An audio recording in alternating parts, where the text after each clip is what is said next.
Contract वाली बहू। नरेश की माँ अपने बेटे से मिलने दिल्ली आ रही है।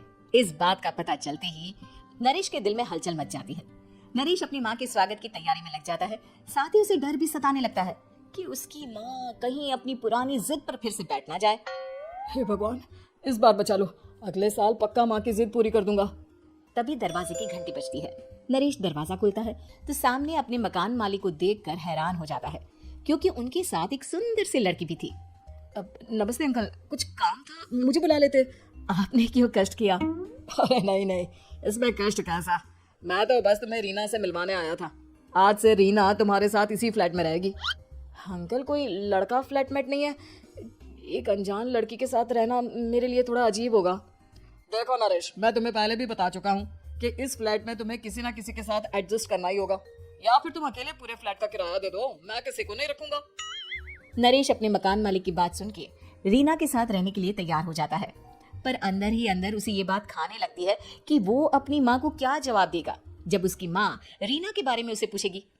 दिन बीतने लगते हैं। नरेश और रीना अच्छे दोस्त भी बन जाते हैं, पर अभी भी नरेश अपनी प्रॉब्लम का सोल्यूशन नहीं ढूंढ पाता। एक दिन नरेश बहुत परेशान सा बैठा होता है। तभी रीना उसे पूछती है, क्या हुआ नरेश, तुम काफी परेशान लग रहे हो, सब ठीक तो है ना? हाँ, सब ठीक है, बस एक छोटी सी प्रॉब्लम है। वो एक्चुअली 2 दिन बाद मेरी माँ मुझसे मिलने आ रही है। अरे, तो इसमें प्रॉब्लम क्या है? ये तो खुशी की बात है। हाँ रीना, बट मेरी माँ एक जिद लेकर बैठ गई है कि मैं शादी कर लूँ, पर मैं अभी इस चीज के लिए तैयार नहीं हूँ। ऊपर से जब वो तुम्हें देखेगी तो 100 सवाल करेगी, क्या जवाब दूंगा? अरे, इसमें कोई टेंशन वाली बात नहीं है। मेरे पास ना इस प्रॉब्लम का सोल्यूशन है, जिससे ना तुम्हें शादी करनी पड़ेगी और ना ही तुम्हारी माँ मेरे बारे में कुछ पूछेंगी। रीना की बात सुनकर नरेश सोच में डूब जाता है। वो सोचता है कि रीना खुले ख्यालों वाली लड़की है, कहीं माँ को सच बता ना दे। नरेश को सोच में डूबा देखकर रीना कहती है, अरे क्या हुआ, किस सोच में पड़ गए? डोंट वरी, जैसा तुम सोच रहे हो ना वैसे कुछ भी नहीं है। मेरे पास एक प्लान है। मैं कुछ समझ नहीं पा रहा हूँ, कैसा प्लान? मैं समझाती हूँ। हम ना एक कॉन्ट्रैक्ट मैरिज कर लेते हैं। फिलहाल मेरे पास जॉब नहीं है, तो तुम इस रूम का किराया दे देना जब तक तुम्हारी माँ यहाँ रहेंगी, सिर्फ तब तक। और तुम अपनी माँ से कह देना कि मैं तुम्हारी पत्नी हूँ, इससे वो मेरे यहाँ रहने पर कोई सवाल भी नहीं करेंगी। अरे बात तुम्हारी ठीक है, पर माँ से झूठ बोलना, ना पापा, मैं ये रिस्क नहीं ले सकता। कोई और आइडिया दो ना तुम। देखो, मंजूर हो तो बोलो, वरना सच बता दो, मुझे कोई प्रॉब्लम नहीं है। रीना की बात सुनकर नरेश सोच में डूब जाता है। बहुत सोचने के बाद जब उसे कोई रास्ता नहीं मिलता तो वो रीना के बताए हुए रास्ते पर चलने के लिए तैयार हो जाता है। वो रीना से बात करता है और अपनी माँ की पसंद और नापसंद के बारे में बताता है। रीना भी नरेश की सभी बातों को ध्यान से सुनती है, ताकि कहीं उससे कोई गलती ना हो जाए। आखिर वो दिन भी आ जाता है जब नरेश की माँ उससे मिलने दिल्ली आ जाती है।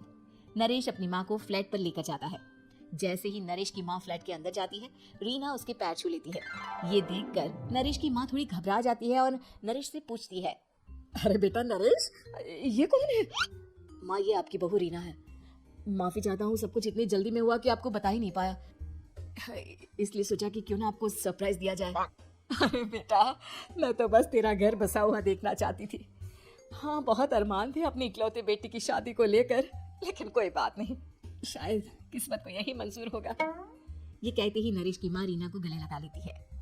रीना बेटिया, मेरा बेटा ना थोड़ा नादान है, पर तुम काफी समझदार लगती हो, और मैं जानती हूँ कि तुम इसका बहुत अच्छे से ध्यान रखोगी।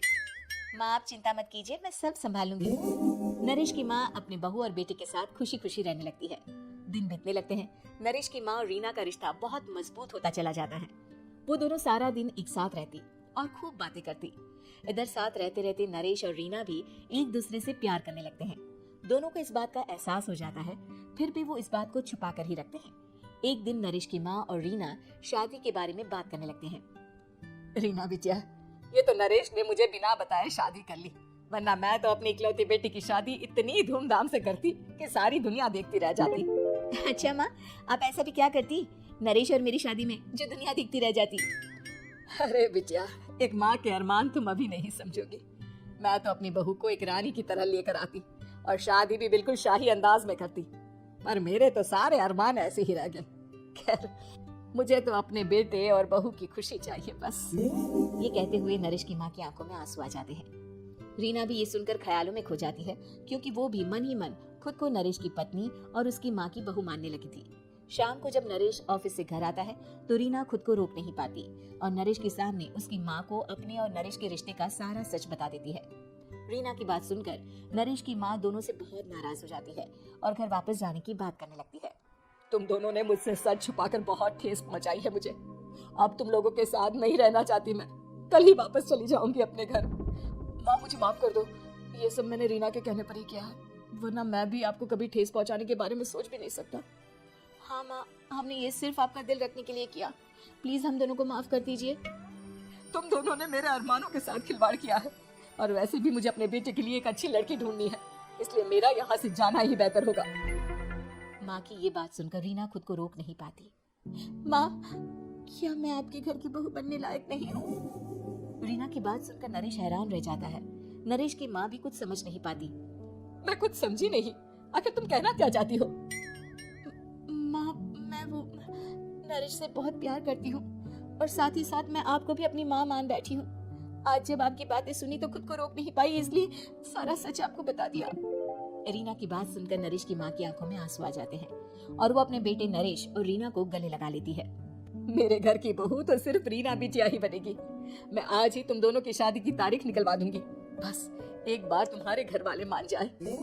उसी दिन रीना के माता पिता भी उनके फ्लैट पर आ जाते हैं। दोनों परिवार आपस में बैठकर बातें करते हैं और शादी के लिए राजी हो जाते हैं। रीना भी कॉन्ट्रैक्ट फाड़ देती है और कहती है, सही मायने में मैं अब बहू बनूंगी, अब तक तो सिर्फ कॉन्ट्रैक्ट वाली बहू थी।